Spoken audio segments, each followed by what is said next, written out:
সালামু আলাইকুম।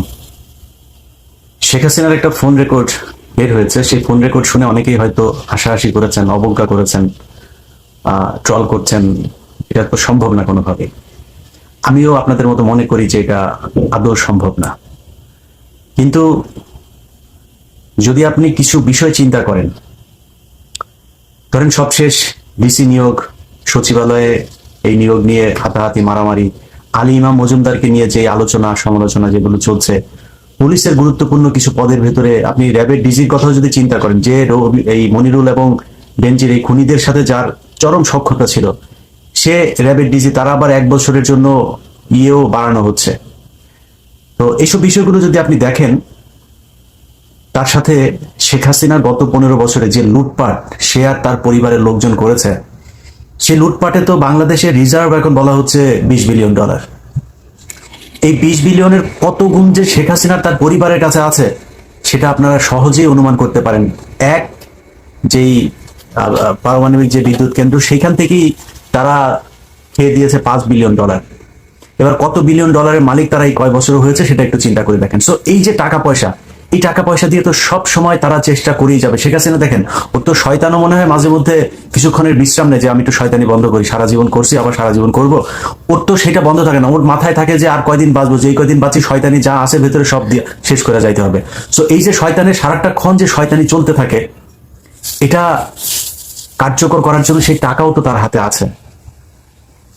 এখন সে যদি সেটা করে, একটা ছোট্ট কথা বলি, ধরেন আমাদের দেশে এই মুহূর্তে যারা সরকারে আছেন, আমি ডক্টর মোহাম্মদ ইউনূস, তিনার প্রতি বাংলাদেশের প্রতিটা মানুষ, আমার মনে হয় কে আওয়ামী লীগ করে, কে বিএনপি করে, কে জামাত করে, বাংলাদেশে যারা আছেন, মানে সরি আওয়ামী লীগ বাদ, মানে এর বাইরে সাধারণ মানুষ, বিএনপি জামাত যারা যারা আছেন, সবাই কিন্তু হয়তো বিএনপির লোকজন চেষ্টা করছে যে তারা ক্ষমতায় আসবে, জামায়াতের লোকজন চেষ্টা করছে তারাই ক্ষমতায় আসবে, কিন্তু আমার মনে হয় কারো ওই ধরনের অভিযোগ ক্ষোভ নাই ডক্টর মোহাম্মদ ইউনূসের বিরুদ্ধে যে তাকে ক্ষমতা থেকে সরাইতে হবে।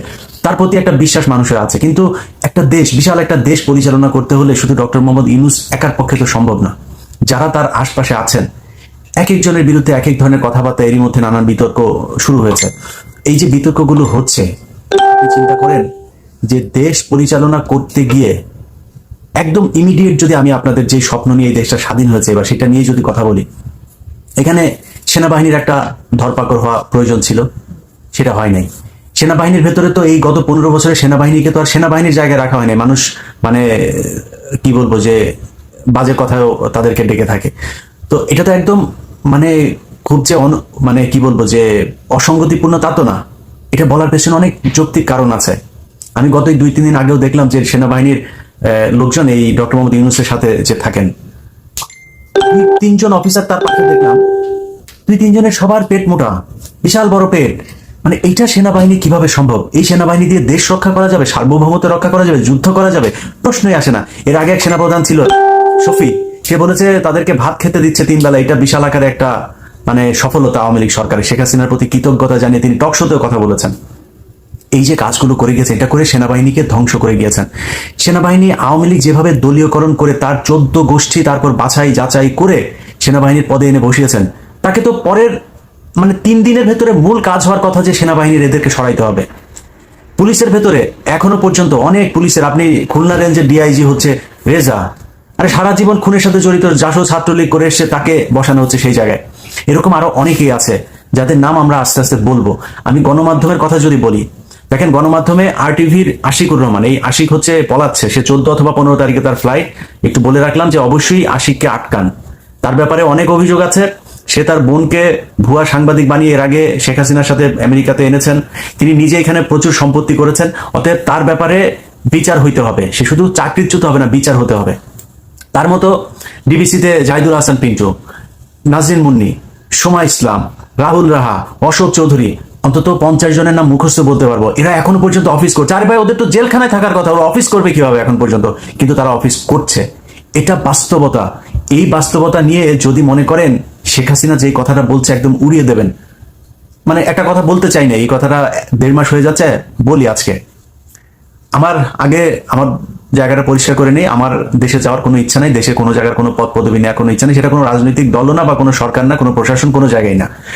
আমার এই মুহূর্তে দেশে যাওয়ার একেবারেই কোনো ইচ্ছা নাই।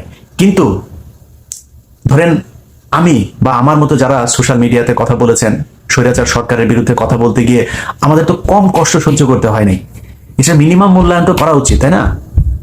1.5 মাস সময় অতিবাহিত হচ্ছে, আজ পর্যন্ত কোনো একজন উপদেষ্টা, কোনো একজন সরকারের নিম্ন স্তরের কোনো একজন মানুষও কেউ কি বলেছে যে আচ্ছা দেশের বাইরে এই সরকারের রোষানলে পড়ে কারা কারা দেশের বাইরে আছে এবং তাদের মামলা টামলাগুলোর কি অবস্থা, কি মামলা তাদের বিরুদ্ধে? কেউ কি এটা নিয়ে কোনো পদক্ষেপ আছে? দেশ পেয়েছেন আর বসে বসা তারপরে খাবেন আরামে, এই জন্য তো দেশ স্বাধীন হয়। দেশ চালান, কোনো সমস্যা নেই, আমার এটা নিয়ে কোনো অভিযোগ নাই। কিন্তু কথা হলো যে এই মানুষগুলো নিয়ে তো আপনাদের একটু চিন্তা করা উচিত ছিল, তাই না? এইটুকু কৃতজ্ঞতা বোধ তো থাকা উচিত। খোঁজ নিয়ে দেখেন না দেশের বাইরে যারা আমার শত্রু হোক বন্ধু হোক, যে যেখানে থেকে কথা বলেছে, শুনেন যে তাদের পরিবারের উপরে কি স্টিমুলা চলেছে।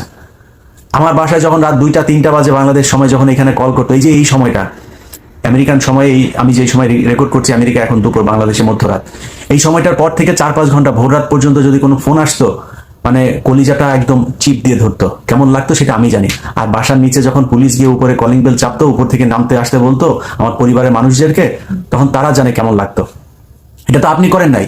আজকে যেসব সুশীলরা এখন, এই আলী ইমাম মজুমদারের মতো যেসব সুশীল এখন এখানে বসে আওয়ামী লীগের লোকজনদেরকে এখানে বসানোর মানে পায়তারা করে যাচ্ছেন, তো তাদের মতো কারোর পরিবারে তো সমস্যা হয় নাই। যাদের সমস্যা হয়েছে তারা জানে। ডক্টর মোহাম্মদ ইউনূস নিজেও এই সরকারের দ্বারা নির্যাতিত, সে জানে যে এই সরকার কি জিনিস। কিন্তু এর বাইরে যারা অনেকেই আছেন সুযোগ সুবিধা নিয়ে এখন আমাদেরকে ভুলে যাচ্ছেন, এই দেশটা স্বাধীন হওয়া এত সহজ ছিল না। অনেক স্টুডেন্টদেরকে এখনো দেখছি তারা বউয়ের গহনা বিক্রি করে চিকিৎসা নিচ্ছে। কিসের জন্য? সরকার এত অভাবে আছে? যেসব পরিবারগুলোর সন্তান মারা গিয়েছে সেই সন্তান ফেরত দেওয়া যাবে না, তাদেরকে অন্তত এই পরিবারের যাতে সারা জীবন আর কোনো কাজ করে খেতে না হয়। 1 লাখ 2 লাখ 5 লাখ এটা কোনো টাকা না। এখন এই টাকা দিয়ে তার সংসার হয়তো 1 বছর 2 বছর চলবে, এটা না। অন্তত কয়েক কোটি টাকা দিতে হবে। একটা রাষ্ট্রের জন্য 100 200 500 কোটি টাকা বাজেট করা এটা কোনো ব্যাপার না। 5 কোটি টাকা তো নাকি কি এক অনুষ্ঠান করার জন্য বাজেট করেছেন, তো এটা করেন, তাদের পরিবারকে দেন। যদি টাকা না থাকে আমাদেরকে বলেন, আমরা সবাই মিলে দিব। অন্তত সরকার সেই পদক্ষেপটা নেক যে যাদের পরিবারের সদস্যরা মারা গিয়েছে, শহীদ হয়েছে, তাদের পরিবারকে আর্থিক একটা বড় ধরনের প্রণোদনা দিতে হবে। এটা তাদেরকে করুণা করে না, এটা তারা পাওনা এই রাষ্ট্রের কাছে। এই রাষ্ট্রের যেই বিশাল একটা ফেরাউন, একটা কি বলবো, যে স্বৈরাচারী সরকার এই দেশের মানুষের ঘাড়ে বসেছিল চেপে, তাদেরকে তাদের হাত থেকে বাঁচানোর জন্য তারা জীবন দিয়ে গেছে। সো হুট করে পাইলাম আর টপ করে গিলা ফেললাম, এইভাবে দেশটা স্বাধীন হয়ে যায়নি। আজ পর্যন্ত আমাদের ব্যাপারে কেউ বলেও নাই যে, এক হাফিজ ভাই বলেছেন, অনেকেই পাঠিয়েছেন সেই ভিডিওটা। হাফিজ ভাই তো সরকারের কেউ না। হাফিজ ভাই আমাকে অনেক পছন্দ করেন, কনক ভাইকে অনেক পছন্দ করেন, এরকম অনেকে হয়তো পছন্দ করেন, তিনি নাম ধরে বলেছেন। তিনি তো সরকারের কেউ না, তার হাতে তো সেই ক্ষমতা নাই। আমি বলছি না যে উনি যেটা বলছেন সেটা, ওইটা আমাকে চাইলেও কোনোদিন ওই জায়গায় নিয়ে আল্লাহ জীবনে যেন কোনোদিন না বসায়। এই এই লোভ লালসা যেন আল্লাহ আমার ভেতরে কখনো না আনেন। কিন্তু সরকারের পক্ষ থেকে আমাদেরকে, মানে যে এই লোকগুলো দেশের থেকে 10 বছর 12 বছর 15 বছর ধরে অনেকে দেশের বাইরে, কি অবস্থা, তাদেরকে আনার ব্যবস্থা করি। কই কেউ বলুন? আমি তো এই 5 আগস্টের পরে যতজন মানুষের সাথে দেখা হয়েছে, সালাম আদান প্রদানের পরে প্রথম কোশ্চেন ছিল, ভাই দেশে যাবেন কবে? কোনো কোনো ক্ষেত্রে সালামেরও আগে দেখা হলেই, ভাই দেশে কবে যাবেন? আমার মনে হয় আমার মতো যারা দেশের বাইরে আছেন, রাজনীতিবিদ, সাংবাদিক, সামাজিক সংগঠনের সাথে জড়িত, যে যে জায়গায় আছেন, এই সরকারের রোষানলে যারা দেশের বাইরে আছেন, সবাই দেশ বাংলা, মানে ঘরের বাইরে গেলে কারোর সাথে দেখা হলে এই প্রশ্নের মুখোমুখি হইতে হয়। কিন্তু সরকারে যারা আছেন তাদের একবারও কি মনে হয় নাই যে আচ্ছা এই যে মানুষগুলো যে আগে দেখতাম ইউটিউব ফেসবুকে দেখতাম এত সরকারের সমালোচনা করতো, এই লোকগুলি তো ভুক্তভোগী, ওদের কি সমস্যা, কি ওরা দেশে আসে না কেন? দেখি একটু। আবারও বলছি, অন্তত সামনের 5 বছরের মধ্যে আমার দেশে যাওয়ার কোনো সম্ভাবনা নাই। কিন্তু সরকারের কাছ থেকে এইটুক কৃতজ্ঞতা বোধ অন্তত তো আশা করতে পারি, তাই না? ডক্টর মোহাম্মদ ইউনূস না হয় উনি প্রধান উপদেষ্টা, ওনার 4-5টা মন্ত্রণালয় সব সামলাতে হচ্ছে, উনি ব্যস্ততা নিয়ে থাকবেন। এখানে আলাদা আলাদা মন্ত্রণালয় ভাগ করে দেওয়া হয়েছে তো না? তারাও কেউ বলতে পারে নাই? এরকম হইলে দেশ যদি আবার পরাধীন হয়, স্বাধীন করার জন্য কেউ জীবন বাজি রাখবে না, কারোর পরিবারকে কেউ বিপদে ফেলবে না। এবার সব শেষ কথাটা বলি, যেটা বলতে এসেছিলাম। শেখ হাসিনা এই যে বলছে যে সে কাছাকাছি আছে, চলে আসবে, এত ফেলে দেওয়ার মতো না বিষয়টা। তার হাতে যদি প্রশাসন থাকে, তার দলের লোকজনকে এখন বিভিন্ন জায়গায় তাদেরকে পদায়ন করা হচ্ছে, এলাকা ভিত্তিকও বিভিন্ন টেন্ডারবাজি, চাঁদাবাজি, সেই সবেও এখনো তারাই দখল করছে। বিএনপির লোকজন 2-1 জায়গায় 2-4 হাজার 5 হাজার টাকা চাঁদাবাজির ঘটনায় প্রথম আলো সবার আগে টপ লাইন করে হেডলাইন লিড নিউজ করছে। ওই এতদিন তো প্রতিটা এলাকায়, যেই এলাকাতে এখন বলা হচ্ছে যে ওই জায়গায় বিএনপির এই লোক চাঁদাবাজি করেছে, ওই জায়গায় আওয়ামী লীগের লোক চাঁদাবাজি করে না, ওই জায়গায় ওইটা নিয়ে নিউজ ছিল নাকি আপনার? কয়টা নিউজ ছিল? সারা দেশটাই তো চাঁদাবাজিদের আখড়া ছিল। শেখ হাসিনা যে প্রথম আলো অফিসের পেছনে আপনার ওয়াসা ভবনটা আজকে 15 বছর ধরে এই তাসকিন আহমেদ আপনার করলো কি তাসকিন খান খান না কি জানো, তো সেখানেও সে হচ্ছে শেখ কামালের বন্ধু ছিল, শেখ রেহানার সাথে খুব ভালো টাইস ছিল তার, এখন সে ওখানে বসেছিল, টাকা পয়সা দিত, ভাগাভাগি হইতো, কই তারে তো সরানোর জন্য কিছু করে নাই। এখন বিএনপির লোকজনের সব দোষ কোথায়, 2000-5000 টাকা, আরে ভাই বিএনপি বিশাল একটা দল, তারপরেও শোনার সাথে সাথে তারেক রহমান সেখান থেকে বহিষ্কার করছে, এটা বিশাল আকারের ব্যাপার হয়ে গেছে। হ্যাঁ কোথাও যদি হয়ে থাকে আমি সেটাকে ঘৃণা করি, কিন্তু কত পার্সেন্ট এখনো পর্যন্ত প্রায় সব জায়গাতে আপনি সরকারি যত জায়গাগুলো আছে সব জায়গাতেই সরকার এই আওয়ামী লীগের লোকজন তাদের, আপনি মিডিয়ার কথা যদি বলি, বা কয়েকজন তারা নাম ভাঙাচ্ছে লন্ডনের সাথে তাদের কোনো সম্পর্কই নাই, তারা আওয়ামী লীগের লোকজনকে বসায় রেখে আপনার টেলিভিশন চালাচ্ছে। নামটা আজকে ধরলাম না, নাম যেদিন ধরবো না সেদিন উলঙ্গ করে ফেলবো। সো বিএনপির নাম দিয়া, তারেক রহমানের নাম দিয়া, তারেক রহমানের লোক এই নাম দিয়া তারপরে আওয়ামী লীগের লোকের বসায় বসায় খাবেন, আপনাদেরকে বলবো এরা তারেক রহমানের কেউ না। আমি দায়িত্ব নিয়ে তারপরে বলছি তারেক রহমান তাদেরকে কোথাও পাঠায় নাই, কোনো গণমাধ্যম দখল করার জন্য একজনকে পাঠায় নাই, যাবে হাত পা ভেঙে দিবেন। আর যদি হাত পা ভাঙার সেই পরিস্থিতি করতে না পারেন, শুধু অপেক্ষা করছি, হ্যাঁ 2-1 মাস অপেক্ষা করছি, দেখি যে আপনারা কতদিন এই জাহিদুল হাসান পিন্টু আর সোমা টোমা এদেরকে নিয়ে সংসার করতে পারেন। এরপরে আমাদের লোকজন এই অফিসের সামনে গিয়ে দাঁড়াবে ইনশাল্লাহ। হ্যাঁ এটা বলে রাখলাম। আর আওয়ামী লীগের লোকজন যারা এখনো অফিস করছেন না সুন্দর করে করে, সাহস হয় কেমন আপনাদের? সাহস হয় কিভাবে? আমাদেরকে বলেছেন আমরা নাকি কন্টেন্ট ক্রিয়েটর, আমরা ইউটিউবার, তাই না? মনে আছে এগুলি? সেগুলো ভুলে গিয়েছি আমরা। লোক ভাড়া করে তোর সাথে খেলবো, লোক ভাড়া করে তারপরে তোর অফিসের সামনে গিয়ে দাঁড়াবো, তুই কি মনে করেছিস সারা দিব? ভালোই ঠিক যেইভাবে মানে আমরা এতদিন ছিলাম না, ওইভাবে পারলে বর্ডার টর্ডার দিয়ে পালায় যা, দেশে থাকবি। আশিকুর যেন পলাইতে না পারে, আশিকুর কিন্তু পলাবে 14 অথবা 15 তারিখে তার ফ্লাইট, সে যেন পলাইতে না পারে। RTVর তারে আটকাবেন, অন্য যেগুলি আছে সেগুলো আটকাইতে হবে, এদের বিচার হতে হবে। তারা এই জুলাইয়ের 19 তারিখ থেকে 4 তারিখ পর্যন্ত তারা এই দেশে খুনের সাথে জড়িত। শেখ হাসিনার সাথে সব শেষ সাংবাদিকদের যে মিটিং আছে, সেই মিটিং এ শেখ হাসিনাকে যেভাবে তৈলাক্ত করা হয়েছে, সেই মিটিং এর অনেকেও এখন পর্যন্ত অফিস করছে। কিভাবে সম্ভব? যেই কারণে এই যে 2 দিন আগে একটা নিউজ দেখেছেন না আপনারা, এক আওয়ামী লীগের এক নেতা তার তাকে মেরে ফেলেছে 4 মাসের শিশু সন্তান। আরে বেটা 4 মাসের শিশু সন্তান এরকম অন্তত কয়েকশো মানুষের এই গত 15 বছরে মারা গিয়েছে, তখন কোথায় ছিলেন এত মায়া কান্না? 6 মাসের বাচ্চা, 1.5 মাসের বাচ্চা তার বাবা মায়ের সাথে এক ঘরের মধ্যে আটকে রেখে তাদেরকে জঙ্গি আস্তানা বলে সেই বাড়ি উড়িয়ে দেওয়া হয়েছে, মনে নাই? উত্তরবঙ্গে এগুলো তো এই বাংলাদেশে ঘটেছে। সেদিন কোথায় ছিলেন? অনুসন্ধানী সাংবাদিকতা করেন নাই তো। এখন কোথায় আওয়ামী লীগের এক লোক তার 4 মাসের বাচ্চা রেখে মারা গিয়েছে, সব টেলিভিশন পত্রিকা এই স্যাড মিউজিক লাগায় তারপরে নিউজ করছে। ও এই গত 4 তারিখের আগেও এই ছাত্র আন্দোলনে ছাত্র হত্যা করেছে। ওর 4 মাসের বাচ্চা আছে দেখে ওর বিচার করবে না পাবলিক দেখে নাই ও মানুষের উপরে গত 15 বছর কি পরিমাণে নির্যাতন করেছে, ওরা বাঁচায় রাখবে কেন?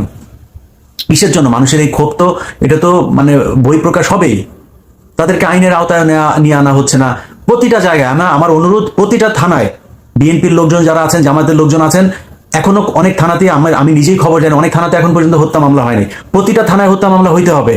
এলাকায় যত আওয়ামী লীগ আছে একদম থরলি সব, এই যে বলে না 1000 হওয়া যাবে না 5000, আরে ভাই ওই এলাকায় খালি 1000 5000 না, প্রয়োজন হলে 5 লাখ যদি নাকি আওয়ামী লীগের নেতাকর্মী থেকে থাকে 5 লাখের বিরুদ্ধে মামলা হইতে হবে। সবগুলো এটার জন্য দায়ী, সবার পানিশমেন্ট হইতে হবে। যারা এখন বলে হ্যাঁ 5000-এর মানুষ আবার কোনোদিন আসামি, ইয়েস 5000 মানুষ আসামি, একটা আসনে তো একটা থানার ভিতরে তো 5000 আওয়ামী লীগের নেতাকর্মী আছে, সবার নামে বাই নেমে মামলা হইতে হবে। যারা এখনো যে থানায় জেলায় হয় নাই, আপনারা অবশ্যই এগুলো করবেন। কোনো থানায় যদি কোনো ওসি যদি এই মামলা না নেয় তাহলে আমাদেরকে জানান। অতএব আমি মনে করি যে দেশে এই যে সাংবাদিকতার যে এটা চলছে, যে স্যাড মিউজিক লাগিয়ে তারপরে আওয়ামী লীগের নেতাকে মেরে ফেলেছে, এখন একটা সুশীল সেজে তারপরে মানবতা দেখানোর চেষ্টা করছে, এগুলো যেই সব টেলিভিশন চ্যানেল বিএনপির নাম দিয়ে কয়েকজন সাংবাদিক দখল করে আওয়ামী লীগের লোকজন নিয়ে ঘর সংসার করছে, তাদেরই ফসল। তারা এখনো পর্যন্ত খুব সুকৌশলে আওয়ামী লীগের পক্ষে কাজ করে যাচ্ছে। অতএব এই ঝুঁকিগুলো যতক্ষণ থাকবে না, শেখ হাসিনা ঢুকে যেতেও পারে, এই ঝুঁকিটা আপনাকে মাথায় রাখতে হবে। তবে আমি নিজে বিশ্বাস করি না, এবং ঝুঁকির কথাটা মাথায় রেখেই বললাম, আমি নিজে বিশ্বাস করি না যে শেখ হাসিনা আসতে পারবে। আমার বিশ্বাস যে শেখ হাসিনার কথা মানে ফোন এখন এই কেন্দ্রীয় যে নেতা তারা কেউ ধরছে না, তাদের এখন পাওয়াই যাচ্ছে না, টেলিফোনই পাওয়া যাচ্ছে না। তারা টেলিফোন রেখে এক একজন এক এক বর্ডার দেখিয়ে কিভাবে পার হবে সেই চিন্তা ভাবনা করছে। যে কারণে শেখ হাসিনাকে এখন সোনাইমুড়ির আপনার এই ছাত্রলীগের সাবেক সাধারণ সম্পাদককে ফোন দিতে হচ্ছে, ওই অমুক গুয়ারচরের ইয়েকে ফোন দিতে হচ্ছে, ওই বরগুনার আরেক নেতাকে ফোন দিতে হচ্ছে, এভাবে ফোন দিতে হচ্ছে। অর্থাৎ তার কথা কেউ শুনছে না। কিন্তু শেখ হাসিনার কথা শুনে যারা নিজেদেরকে গর্ববতী মনে করছেন, তাদেরকে শুধু একটা কথা বলি, এখনো পর্যন্ত এই গত 2 দিন আগে দেখেছে না, ওই যে বিকাশ করিম, ফারাজ করিমের বাপ, ওই বিকাশ করিম বর্ডারে ধরা পড়েছে। সো আপনাদের এই এমপি মন্ত্রী লেভেলের নেতা যে যেই দিক দিয়ে পারছে বর্ডার পার করার চেষ্টা করছে। আর আপনাদের ছাগলের 3 নাম্বার বাচ্চা মার্কা আওয়ামী লীগের যেসব 2-4 জন আছেন, আপনাদেরকে শেখ হাসিনা ফোন দিয়ে বলছে যে হ্যাঁ আমি তো বর্ডারের কাছে আছি। বর্ডারের কাছে মানে কি রে? ও কই আছে? রেখে দিচ্ছে দিল্লিতে, বর্ডারের কাছে আছে মানে এইসব বলে আপনি তো বিশাল পুলকিত। ওরে বাবা, শেখ হাসিনা ফোন করছে আপনাকে, আপনি গর্ভবতী হয়ে যাচ্ছেন, হাত পা হাড্ডি গুড্ডি একটাও ঠিক থাকবে না। দেখছেন না, আস্তে আস্তে সবই কিন্তু ধরা পড়বে। যদি নাকি এখানে ডক্টর মোহাম্মদ ইউনূসের এই প্রশাসনে আলিমা মজুমদারদের মতো 2-4 জন যদি ব্রোকার যদি থাকেও না, এগুলোকে আস্তে আস্তে ডক্টর মোহাম্মদ ইউনূস রাখবে না। কারণ ডক্টর মোহাম্মদ ইউনূসের আপনার আমার মতো তারও কিন্তু আমি মানে সরকারের যেই কি বলবো অন্য সাইডগুলো বাদ দিলাম, তার নিজের ব্যক্তিগত শত্রু কিন্তু আওয়ামী লীগ। তো কোনো কারণে ডক্টর মোহাম্মদ ইউনূসের এইটা চিন্তা করার কোনো কারণ নেই, বা তিনি এই চিন্তা কখনো করবে না যে বিএনপি বা জামাত বাদ দিয়ে তারপরে আমি আওয়ামী লীগকে নিয়ে আসি। ডক্টর মোহাম্মদ ইউনূসের জামাতের সাথে সমস্যা নাই, বিএনপির সাথে তার কোনো সমস্যা নাই। তো সে কেন আওয়ামী লীগকে নিয়ে আসবে? সেই সুযোগটা আপনি কেন পাবেন? সেই সুযোগ যদি পাইতেন তাহলে 5 তারিখে শেখ হাসিনা পলাইলো কেন? Just common sense. আপনাকে উস্কায়ে এখন শেখ হাসিনা একটু স্বপ্নদোষ করানোর চেষ্টা করছে। So be careful. আপনি যেই সোনাই মুড়ির হন আর যেই মুড়িরই হন, যে নেতারা আছেন না, নিজেদের বিপদ নিজেরা ডেকে আনেন না। আওয়ামী লীগ শেখ হাসিনা বাংলাদেশে ক্ষমতায় আসবে, ওদের মতো অনির্দিষ্টকাল বললাম না, বাট সুনির্দিষ্টকালের জন্য এটা সম্ভব না।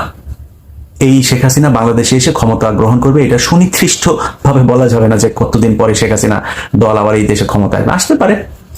যদি এই দেশের মানুষের প্রত্যাশা পূরণ করতে না পারে বিএনপি, জামায়াত, ডক্টর মোহাম্মদ ইউনূসের যেই প্রশাসন না করতে পারলে হয়তো আসতে পারে, সেটাও সুনির্দিষ্ট কাল বলা যাবে না যে এই দিনের মধ্যে এত দিনের মধ্যে আসার সম্ভাবনা আছে। আরে ভাই, এখন পর্যন্ত তো সংগঠনই চালাইতে পারে না, অফিস টফিস সব তারা যাইতে পারে না, কেউ ধরে নাই তো আপনাদের। বিএনপি যে আটকাইছে, আপনারা যেভাবে পেটাইতেন মানুষ পাইলি বিএনপি জামায়াতের, পেটাচ্ছে না তো, আসেন না, যান কার্যক্রম শুরু করেন, করছেন না।